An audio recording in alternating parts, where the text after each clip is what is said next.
This is the Behind the Line podcast, and this is Pacific Northwest headline news in 3 minutes for Thursday, April 21st, 2022. Well, with Earth Day coming up real soon, I thought I'd do something a little different today and read you a little story by Inslee and his buddy about all the great things that are going to happen in the future.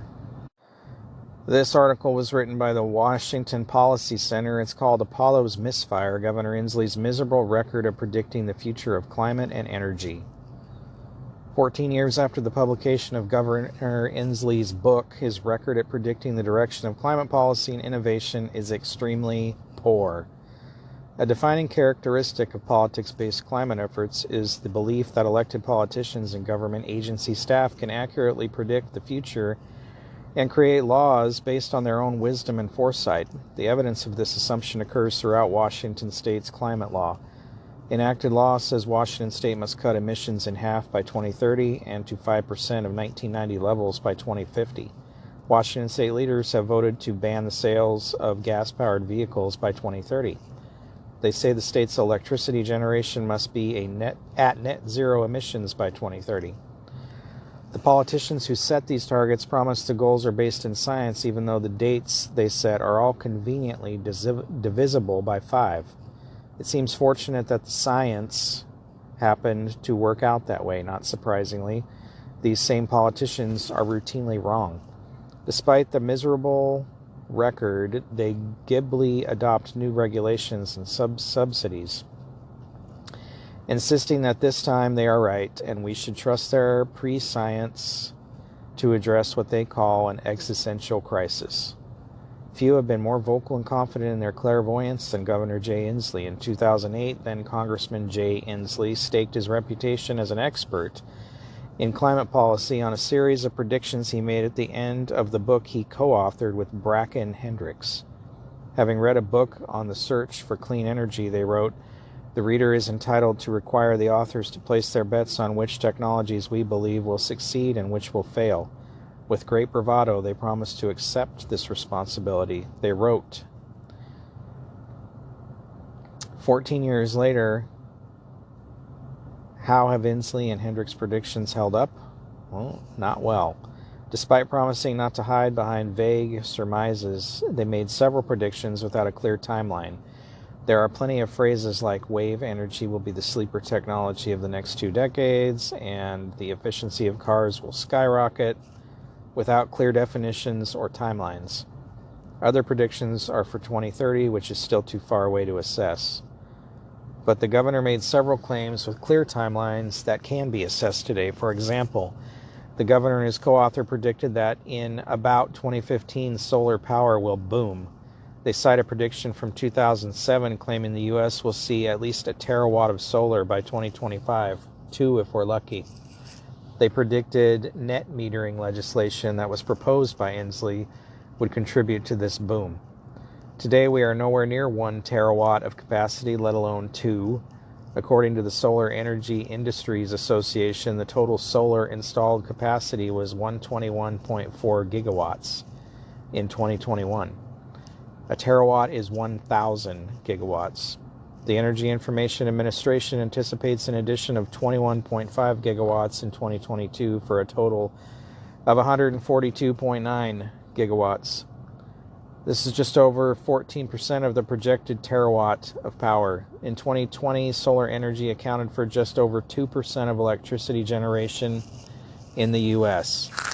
Theoretically, there are still 3 years until the end of 2025, but the chances of increasing solar capacity 7-fold in 3 years is basically 0.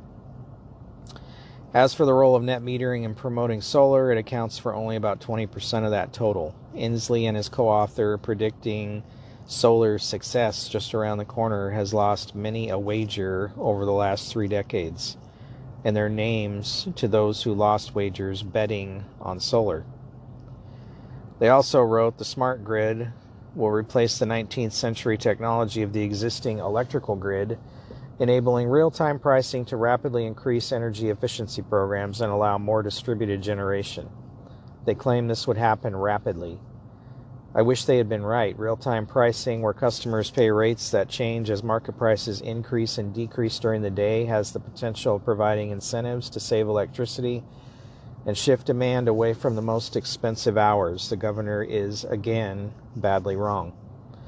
In 2020, fewer than 10 million people were enrolled in dynamic pricing programs, with about 1 million of those using real-time pricing. Utility reports show an average or an energy savings of only 1.2 million megawatt hours, or 0.08% of total energy used in the United States.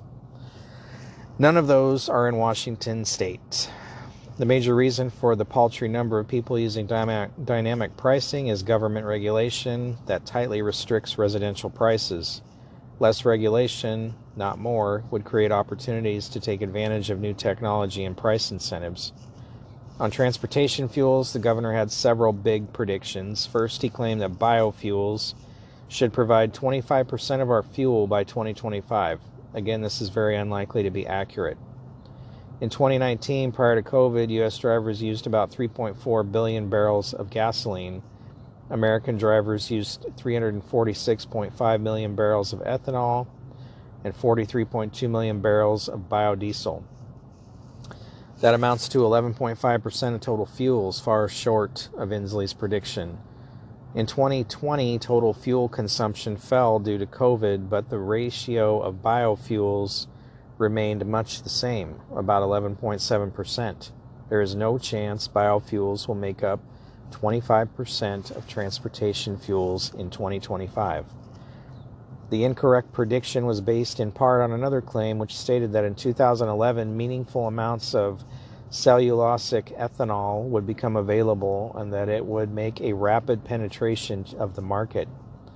The belief was that cellulosic ethanol, a type of biofuel that was expected to cost less and emit less CO2, would become technically feasible and more available. This turned out to be totally inaccurate. A decade after the governor's deadline, cellulosic ethanol is virtually non-existent. For 2021, the EPA biofuel requirement set the goal for cellulosic ethanol for just over 3% of total renewable fuel. For 2022, the target is just under 4%. More than a decade after they were to become available, this is still virtually no cellulosic ethanol. Additionally, Governor Inslee badly missed the biggest energy transformation that occurred since he published his book, The Natural Gas Boom. He claimed in the first decade most of the electricity powering the electric car will come from old-fashioned coal-based generating plants. Contrary to that prediction, the percentage of U.S. electricity supplied by coal fell from 48.2% in 2008 to 19.3% in 2020. In fact, coal provided a smaller percentage of United States electric generation than natural gas, nuclear, and combined renewables, which includes hydropower. This shift away from coal has been the leading cause of reduced CO2 emissions in the United States. In a book full of environmental predictions, the governor completely missed the most significant one of all. Finally, the governor claimed that the percentage of Americans routinely using public transportation will more than double in the next 2 decades. Since the book was published in 2008, the deadline for this claim would be 2028, so there is still time. The prediction will fall far short. Use of public transportation was lower in 2020 than it was when Inslee made the prediction. And after COVID, ridership on public transport may never recover to pre-COVID levels, let alone double. Between 2010 and 2020, the percentage of Americans using public transit as a means of transportation to work fell from 4.9% to 4.6%. It may be said that judging this target after COVID is unfair because nobody could have expected a pandemic. Indeed, that is the point. Making predictions 2 decades in the future is foolhardy precisely because one cannot predict recessions, pandemics, oil shocks due to war, the pace of technological innovation, or other events that have a major impact on economics and our ability to address environmental challenges.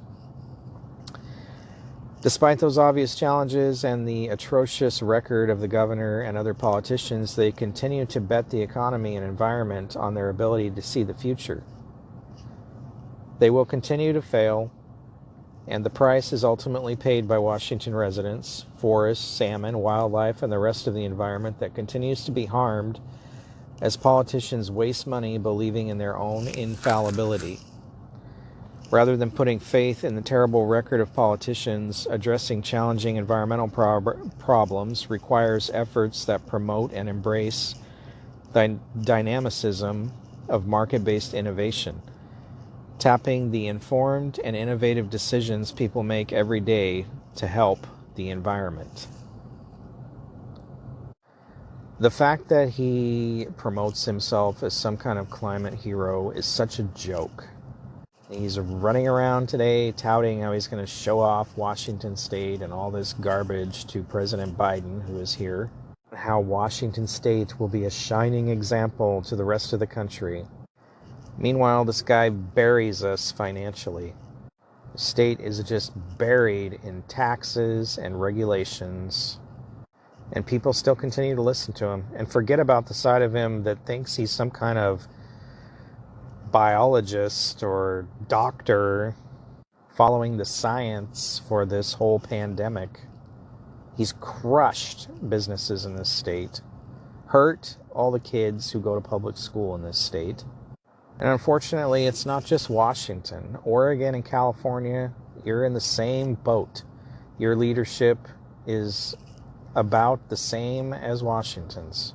It's like the blind leading the blind. They're conducting this big socio-economic experiment, and we all get to pay the price for it, financially, public safety-wise, and environmentally.